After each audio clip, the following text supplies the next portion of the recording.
We have a tendency to define foods as proteins or fats or carbs. It's sort of a shorthand way of classifying them depending on whether fat, protein, or carbohydrate provides most of the calories. We call potatoes carbs and fish protein, but in reality very few foods are made up of only fat or carbohydrate or protein. Many in fact contain all three. Say protein to most people, and they're likely to list meats, fish, poultry, eggs, dairy products, and maybe some vegetarian sources like beans or lentils. But these foods aren't entirely protein.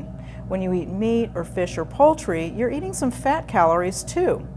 If you eat foods like milk or yogurt, you're getting some protein and sometimes some fat, but you're also getting carbohydrate from the natural milk sugar.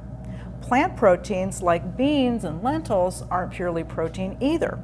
They naturally contain small amounts of fat and they provide carbohydrate too, mostly in the form of fiber.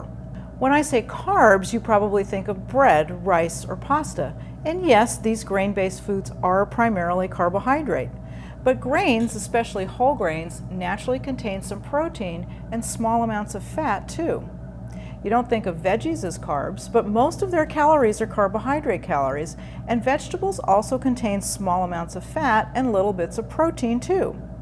We classify foods like oil and butter as fats, but we sometimes call foods like avocado or nuts fats. Avocado does contain quite a bit of healthy fat, but it also has carbohydrate, again mostly from fiber, and also a little bit of protein. Most of the calories you eat when you eat a handful of nuts are fat calories, but that handful also has about 5 grams of protein and even some carbohydrate. There are a few foods that don't fit the pattern. With the exception of avocado, which is technically a fruit, fruits have no fat and only a few have just the barest trace of protein. Oils are 100% fat, and plain sugars like table sugar, honey, and maple syrup are all carbohydrate.